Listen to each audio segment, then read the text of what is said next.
राघव का परिवार गोरखपुर जैसा पुराना मोहल्ला में रहता था।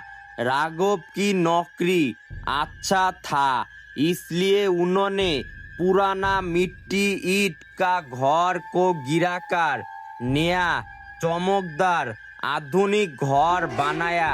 बड़ो टाइल्स लगाया, हर रूम में खिड़कियां था और अलग गेस्ट रूम था। गृह प्रवेश की खुशी में पूरा मोहल्ला उन्माद हो गया था। आदित्य और अरुण बचपन की मस्ती में नया कमरे और छत पर दौड़ रहा था। घर में हर तरफ हंसी और शोर था, लेकिन घर के ठीक बगल में ही राघव का सौतेला भाई विक्रम और उनकी माँ लता रहता था। शुरुआत में सब सामान्य रहा, पर कुछ सप्ताह बाद आदित्य बदलने लगा। जो बच्चा सुबह से शाम तक खेलना हंसना वाला था, वही अचानक शांत रहने लगा। खेलना उसके सामने पड़ा रहता, पर वो उनसे खेलता ही नहीं। स्कूल के टीचर कहता पहले तेज ध्यान देने वाला था, अब उसका ध्यान कहीं और है। रात को स्लीप वॉकिंग होने लगी। रात के बीच में उठकर अंधेरा में टहलता मिलता, कभी दीवार को घूरता रहता, कभी बिना आवाज चिल्ला देता, कभी खुद से बातें करता। मीरा ने एक बार देखा आदित्य खिड़की के पास खड़ा था और किसी से बात कर रहा था। तुम सुन क्यों नहीं रही? आदित्य का चेहरा पर कालीपन था। मीरा डर गया, पर राघव ने कह दिया बच्चे डर गया होगा, कुछ नहीं।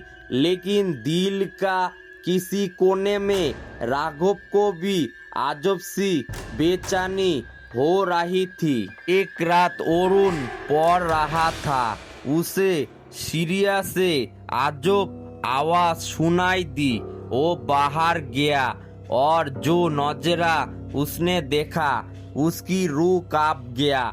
सीढ़ियों पर कोई लंबा काले परछाई उतर रही थी, पर उसका पैर किसी को भी छू नहीं रहा था। और अरुण चिल्लाया, माँ बाप दौड़ के आया, पर कुछ नहीं मिला।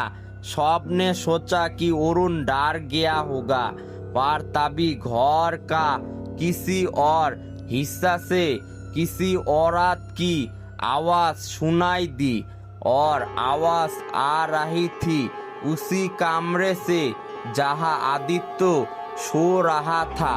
मीरा कमरे के पास गया, झट से गेट खोला और क्या देखा, आदित्य के सिर के ऊपर कोई औरत बैठा था। लेकिन वो सावधान में के पाना मुश्किल है। उसकी हंसी थी, पर आवाज रोने की।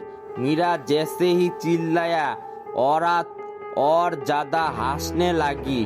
पर जब राघव ने वहाँ देखा, वहाँ कोई नहीं था, पर आदित्य का पास एक ढेर बाल गिरा हुआ था, किसी औरत का।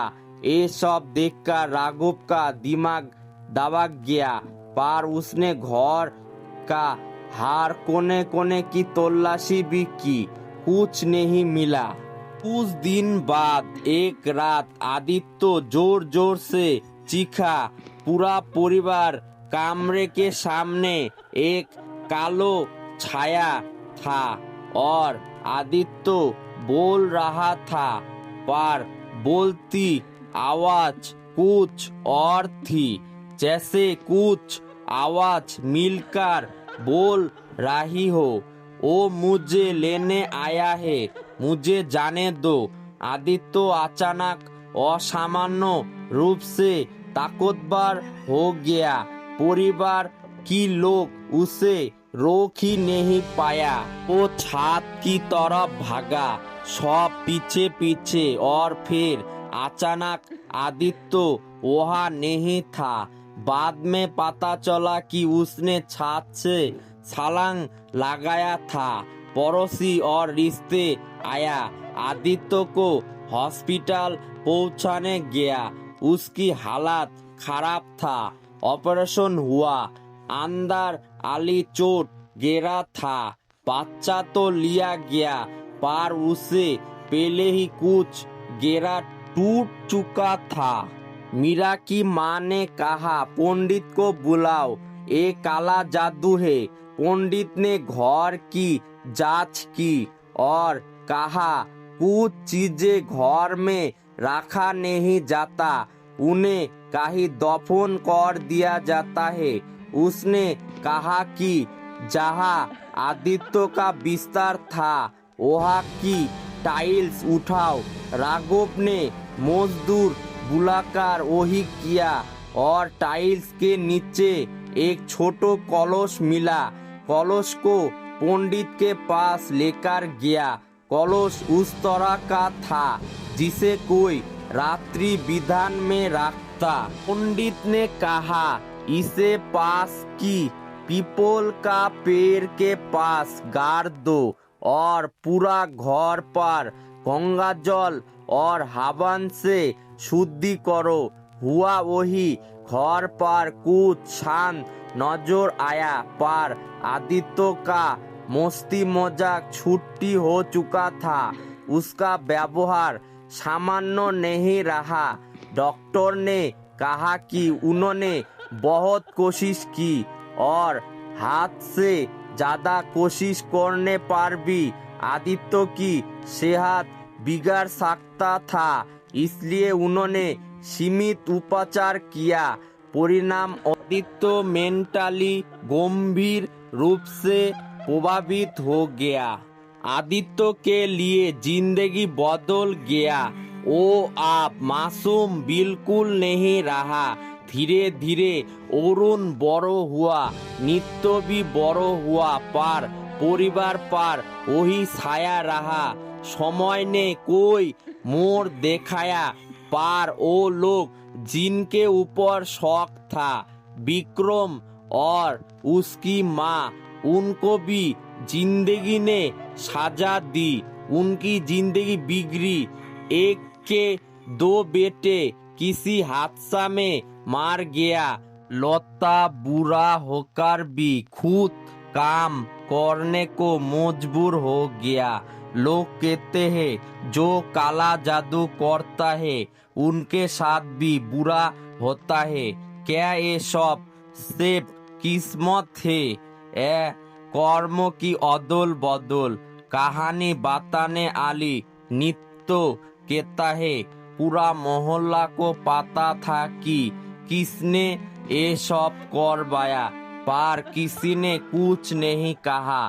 कहते हैं कि वो लोग बाद में पछताव करते रहे, पर आदित्य की टूटी हुई हंसी कभी वापस नहीं आया। अगर इस कहानी से आपको कुछ भी महसूस हुआ हो तो बस इतना समझ लो, गलत रास्ता मत चुनो, मेहनत करो, खुद पर काम करो।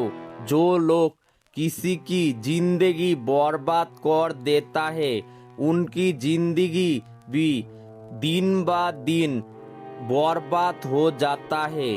और यही इस कहानी की सबसे बड़ो सीख है। आज की कहानी मुझे नित्य मेरा इंस्टाग्राम पर भेजा है। अगर आपके पास भी कोई डरावना अनुभव, हॉरर स्टोरी है तो आप उसे मेरे इंस्टाग्राम पर शेयर कर सकती है। मैं उस कहानी पर यूट्यूब वीडियो बनाकर आप सबको सुनाऊंगा। अगर आपको ये कहानी पसंद आई हो तो वीडियो को लाइक करिए, कमेंट करिए, शेयर करिए और चैनल को सब्सक्राइब करिए। मिलते हैं अगली कहानी में, तब तक सावधान रहिए क्योंकि डर आपके पास ही है।